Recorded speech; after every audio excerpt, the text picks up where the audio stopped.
Welcome to my channel never ending love episode 17. And please మీకు story ఎలా అనిపించిందో కింద కామెంట్స్లో చెప్పండి. లక్ష్మి గారు క్షీరికి జ్యూస్ పట్టించి ఆమె నెమ్మదిగా బెడ్ మీద నుంచి లేపి డ్రెస్సింగ్ రూమ్లోకి తీసుకెళ్ళి డ్రెస్ మార్పించారు. ఆ తర్వాత ఆమెని హాస్పిటల్ నుంచి బయటికి తీసుకొచ్చారు. బయట డ్రైవర్ కార్తో రెడీగా ఉన్నాడు. లక్ష్మి గారు క్షీర్ని కారులో ఎక్కించి ఆమె పక్కనే వెనుక సీట్లో కూర్చున్నారు. డ్రైవర్ కార్ స్టార్ట్ చేశాడు. కొంతసేపటి తర్వాత వాళ్ళు ఇంటికి చేరుకున్నారు. లక్ష్మి గారు క్షీరని నెమ్మదిగా కారు నుంచి దించి ఆమెను ఇంట్లోకి తీసుకెళ్లారు. ఇంట్లోకి వెళ్ళగానే లక్ష్మి గారు భర్త ధనంజయ్ గారు సోఫాలో కూర్చొని మొబైల్ చూస్తూ ఉన్నారు.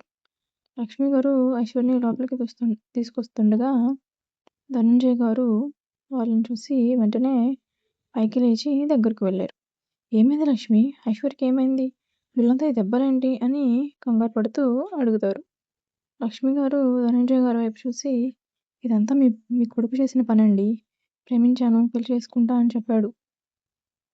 అమ్మాయిని తీసుకెళ్ళి బాగా చూసుకుంటాడు అనుకున్నాను. కానీ ఇంతగా టార్చర్ చేస్తాడని మాత్రం అసలు ఊహించలేదు. వాడిని చూస్తేనే నాకు కోపం వస్తుంది. అందుకే నేనే తనను అక్కడి నుంచి తీసుకొచ్చేసాను అని అంటారు. ధనంజయ్ గారు కోపంగా వాడెక్కడున్నాడు అని గట్టిగా అరిచారు. ఏమో అండి, నాకు తెలీదు, కానీ వాడిని మాత్రం ఇంట్లోకి అడుగు పెట్టనివ్వను. తర్వాత మీ ఇష్టం అని చెప్పి లక్ష్మి గారు ఐశ్వర్యని తీసుకుని తన గదిలోకి వెళ్ళిపోయారు. ఆ తర్వాత ధనంజయ్ గారు కూడా ఆ రూమ్లోకి వెళ్ళారు. వెళ్ళి ఐశ్వర్య పక్కన కూర్చొని ఆమె తలపై ప్రేమగా చేయి వేసి కళ్ళలోకి చూశారు. ఐశ్వర్య కళ్ళ నీరుతో ఆయన వైపు చూసి వెంటనే వెళ్ళి ఆయన గట్టిగా హత్తుకుంది. ధనంజయ్ గారు ఆమె తలను నిమురుతూ, తల్లి, నీకెవరూ లేరని ఎప్పుడూ బాధపడకు. నీకు నేనున్నాను. నీకు అమ్మ, నాన్న అన్నీ మేమిద్దరమే. నువ్వు ఏ విషయానికి బాధపడకు. నీకు కావాలంటే వెంటనే విడాకులు కూడా ఇప్పిస్తాను. ఇక నుంచి నువ్వు మా దగ్గరే మాతోనే ఉండిపోవచ్చు అని ఎంతో ప్రేమగా అన్నారు. ఆ మాటలు విన్న ఐశ్వర్య ఆనందంతో ఆయనను మరింత గట్టిగా హత్తుకుంది. తర్వాత ధనంజయ్ గారు లక్ష్మి గారిని చూసి ఐశ్వర్యని బాగా చూసుకో అని చెప్పేసి ఆఫీస్కి వెళ్ళిపోయారు. లక్ష్మి గారు ఐశ్వర్యను మంచం మీద పడుకోబెట్టి, తల్లి, నువ్వు కొద్దిసేపు విశ్రాంతి తీసుకో, నీకు తినడానికి ఏదైనా తీసుకొస్తాను అని చెప్పి కిందికి వెళ్ళారు. కొంచెం సేపు తర్వాత ఐశ్వర్య ఫ్రెష్ అవ్వాలని బాత్రూంలోకి వెళ్ళి స్నానం చేసి చీర కట్టుకుంది. జుట్టుని ఆరబెట్టుకోవడానికి బాల్కనీలోకి వెళ్ళి కుర్చీలో కూర్చొని శూన్యంలోకి చూస్తూ ఏదో ఆలోచనల్లో మునిగిపోయింది. అదే సమయంలో ఇంటికి కొంత దూరంలో కళ్యాణ్ తన కారును ఆపి కారులో నుంచి బాల్కనీలో కనిపిస్తున్న ఐశ్వర్యను రెప్పవేయకుండా చూస్తూ ఉన్నాడు. కానీ ఆ విషయం మాత్రం ఐశ్వర్యకు తెలియదు. కొద్దిసేపటి తర్వాత ఆమె అక్కడి నుంచి లేచి బాల్కనీలో నెమ్మదిగా నడుస్తూ చల్లని గాలిని ఆస్వాదిస్తూ ఉంది. చల్లని గాలి ఆమె మనసుకి కాస్త ప్రశాంతతను ఇచ్చింది. కళ్యాణ్ మాత్రం కారులో నుంచి దిగి ఆమె దగ్గరకు వెళ్ళాలని, ఒకసారి గుండెలకు హత్తుకోవాలని ఎంతగానో పరితపించాడు. కానీ ఇప్పుడు ఆమె ముందుకు వెళ్తే కనీసం తన ముఖం కూడా చూడదేమో అనే బాధ అతని మనసుని వెంటాడింది. అందుకే దూరం నుంచి ఆమె రూపాన్ని తన కళ్ళల్లో నింపుకొని భారమైన మనసుతో అక్కడి నుంచి తన ఇంటికి వెళ్ళిపోయాడు. శోభ గారు, శృతి ఇద్దరు ఇంటికి చేరుకున్న తర్వాత ఎవరు వాళ్ళ రూమ్లోకి వెళ్ళిపోయారు. రూమ్లోకి వెళ్ళిన శృతి, ఇప్పుడు రాజుగారికి సారీ ఎలా చెప్పాలి? ఆయన చూస్తేనే నాకు భయంగా ఉంది. కానీ ఆంటీ మాత్రం ఇలా ఉండకూడదని చెప్పారు. ఇప్పుడు ఏం చేయాలి అని మనసులోనే టెన్షన్ పడుతూ అటు ఇటు తిరుగుతూ ఉంటుంది. అప్పుడే బయట రాజ్ జీప్ వచ్చిన సౌండ్ వినిపిస్తుంది. అమ్మో, రాజుగారు వచ్చినట్టున్నారు అని హడావిడిగా తన గదిలోకి వెళ్ళి ఫ్రెష్ అయ్యి రెడీ అవుతుంది. రాజ్ తన కార్ పార్క్ చేసి హాల్లోకి వచ్చి ముందుగా తన అమ్మను కలిసి కొంతసేపు ఆమెతో మాట్లాడి తర్వాత తన గది వైపు వెళ్తాడు. శృతి తన రూమ్ బయటకు వచ్చి రాజ్ తన రూమ్లోకి వెళ్ళడం వెనక నుంచి చూస్తూ ఉంటుంది. కొద్దిసేపు తర్వాత ధైర్యం తెచ్చుకొని ఆమె కూడా రాజ్ రూమ్ దగ్గరికి వెళ్తుంది. మెల్లగా తలుపు తెరిచి లోపల తొంగి చూస్తుంది. కానీ గదిలో రాజు కనిపించడు. బహుశా ఫ్రెష్ అవ్వడానికి వాష్రూమ్లోకి వెళ్ళుంటారు అని అనుకుని నెమ్మదిగా రూమ్లోకి అడుగు పెడుతుంది. లోపలికి వెళ్ళాక ఇప్పుడు ఏం చేయాలి, ఆయనకి సారీ ఎలా చెప్పాలి అని కంగారుగా అటు ఇటు తిరుగుతూ ఉంటుంది. అంతలోనే వాష్రూమ్ తలుపు తెరుచుకున్న సౌండ్ వినిపించగానే భయంతో వెంటనే కటన్ వెనుకకు వెళ్ళి దాక్కుంటుంది. రాజ్ నెమ్మదిగా బయటకు వచ్చి డ్రెస్సింగ్ రూమ్లోకి వెళ్ళి నైట్ వేర్ మార్చుకుని తిరిగి బయటకు వస్తాడు. వచ్చిన తర్వాత హెయిర్ డ్రైయర్తో హెయిర్ ఆరబెట్టుకుంటూ ఉండగా ఎదురుగా ఉన్న అద్దంలో కటన్ వెనుక నుంచి తొంగి చూస్తున్న శృతి కాళ్ళను గమనిస్తాడు. అది చూసిన అతని పెదలపైన చిన్న చిరునవ్వు మెరిసింది. తర్వాత హెయిర్ డ్రైయర్ ఆఫ్ చేసి తన టీషర్ట్ తీసి పక్కన పడేస్తాడు.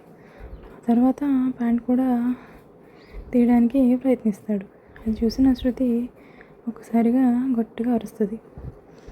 ఆ అరుపు విన్న రాజ్ వెంటనే కటన్ ఒక్కసారిగా పక్కకు లాగి శృతి చేతిని పట్టుకుని తన దగ్గరకు లాగుతాడు. రాజ్ ఒక్కసారిగా అలా లాగగానే శృతి భయంతో తూలి నీరుగా అతని గుండెలపైన పడిపోయింది. క్షణంలోనే ఆమె రాజ్ గుండెలకు అతుక్కుపోయింది. ఇద్దరి మధ్య ఒక అంగుళం కూడా గ్యాప్ లేదు.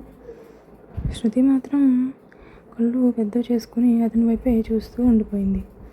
రాజ్ ఆమె కళ్ళలోకి సీరియస్గా చూస్తూ, ఏంటి, నా గదిలోకి ఎందుకు వచ్చావు అన్నట్టుగా చూస్తాడు.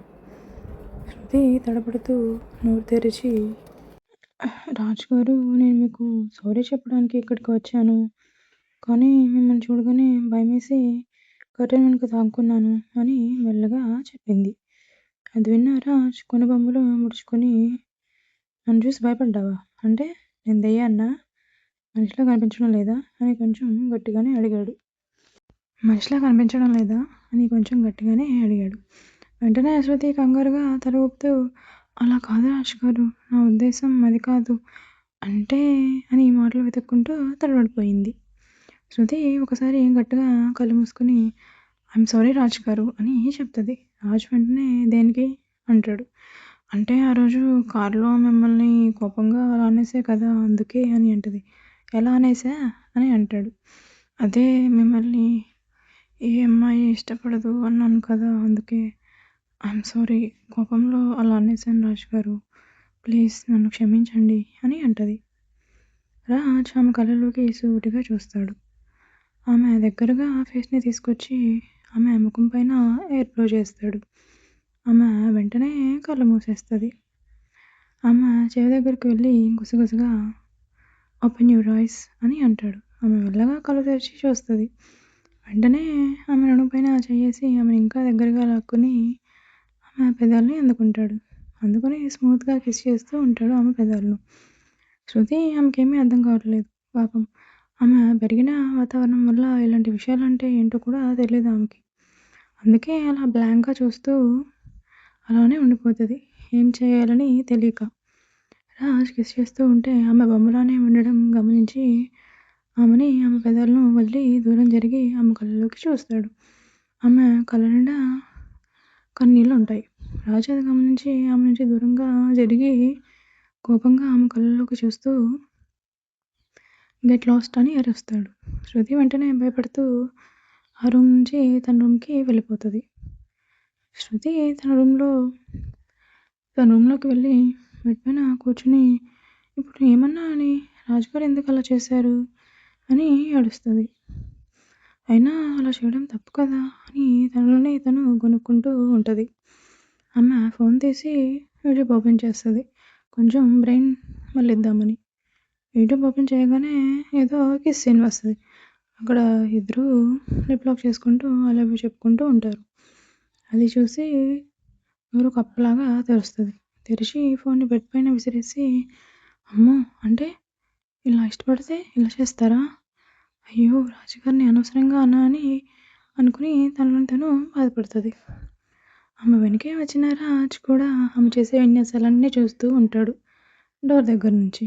ఆమె ఫోన్ అలా విసిరేసి ఆమె ఫేస్ని చేతిలో దాచుకుని సిగ్గుపడుతూ ఉంటుంది. రాజ్ మెల్లగా ఆమె దగ్గరకు వచ్చి ఆమె చెవిలో గుసగుసగా హే అంటాడు. దానికి ఆమె ఉలిక్కిపడి పైకి లేస్తుంది. ఏం చేస్తున్నావు ఇక్కడ అని అంటాడు రాజ్ శృతిని చూసి. అది రాజ్ గారు అని తలదించుకుని సిగ్గుపడుతుంది. అంటే నీకు ముద్దంటే కూడా తెలియదా అని అడుగుతాడు రాజ్ ఆమె దగ్గరగా వస్తూ. అని తల ఊపుతుంది మెల్లగా. రాజ్ ఆమె దగ్గరగా వచ్చి ఆమె ఫేస్లో ఫేస్ పెట్టి కమ్ క్లోజ్ అని అంటాడు. ఆమె వెంటనే తలదించుకుని సిగ్గుపడుతూ తల అడ్డంగా ఊపుతుంది. సరే అయితే వెళ్తున్నానని అంటాడు. శృతి వెంటనే రాజ్ చొక్కా పట్టుకుని ఆపుతుంది. రాజ్ ఆమె చేతిని చూసి చిన్న స్మైల్ చేస్తాడు. వెంటనే ఆమెని దగ్గరగా లాక్కొని ఆమె కళ్ళలోకి చూసి ఆమె నుదుటి పైన ముద్దు పెడతాడు. ఆమె పరసంగా కళ్ళు మూస్తుంది. రాజ్ ఆమె ముగ్గులపై చేతులు వేసి నిమిరి బయటకు వెళ్దాం రెడీ అవ్వు అంటాడు.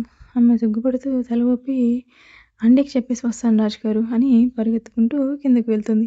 ఈ పిచ్చి అని వెనకే రాజు కూడా వెళ్ళి ఆమె చేయి పట్టుకుని లాగి దగ్గరకు తీసుకుని అమ్మకు నేను తర్వాత చెప్తాను, ముందు నువ్వు రెడీ అవ్వు అని అంటాడు. అని ఆమె తల ఊపి రెడీ అవ్వడానికి వెళ్తుంది. ఐశ్వర్య ఫుడ్ తినేసి బాల్కనీలో కొంచెం సేపు వాక్ చేసి పడుకుందామని నెమ్మదిగా తన రూమ్లోకి వచ్చి బెడ్ పైన వాలుతుంది. ఆమె నిద్రపోదామన్నా ఇంతకే నిద్ర రాదు. ఆమెకి కళ్యాణి గుర్తొస్తూ ఉంటాడు. కనీసం నేను హాస్పిటల్లో ఉన్నాను కూడా చూడటానికి రాలేదు, అట్లీస్ట్ డిశ్చార్జ్ అయ్యేటప్పుడు కూడా రాలేదు అని ఆమె బాధపడుతూ ఉంటుంది. ఆమె వెంటనే అంటే నేనంటే నిజంగా ఇష్టం లేదా అని ఆమెలో ఆమె బాధపడుతూ ఏడుస్తూ ఎప్పటికో నిద్రపోతుంది. కళ్యాణ్ సీక్రెట్గా తన బైక్తో ఆ ఇంటి వెనక బైక్ పార్క్ చేసి తనిళ్ళే కాబట్టి సీక్రెట్గా ఎటు నుంచి రావాలో తనకి బాగా తెలుసు. అందుకే వెనక నుంచి ఇంట్లోకి ఎంటర్ అయ్యి ఐశ్వర్య రూమ్లోకి వెళ్తాడు. వెళ్ళి ఆమె బెడ్ పైన పడుకుండడం చూసి ఆమె కాళ్ళ దగ్గరకు వెళ్ళి ఆమె కాళ్ళ దగ్గర తల పెట్టి అక్కడే ఉండిపోతాడు. కళ్యాణ్ కళ్ళలో నుంచి 2 కన్నీటి చుక్కలు ఆమె కాళ్ళ పైన పడతాయి.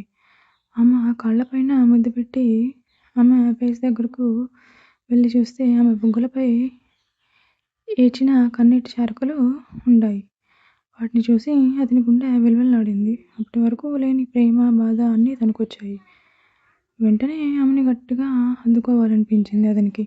కానీ మళ్ళీ ఆమె లేస్తే ఏదైనా గొడవైద్దేమో అని కష్టంగా ఆ ప్రయత్నాన్ని ఆపుకొని ఆమె నుదుటి పైన ప్రేమగా ముద్దు పెట్టి ఆమె చేతుల్ని మెల్లగా అతని చేతుల్లోకి తీసుకుని పెదాలకు ఆనించుకుని నన్ను క్షమించు ఐశ్వర్య అని కన్నీళ్ళు పెట్టుకుంటాడు చిన్నగా.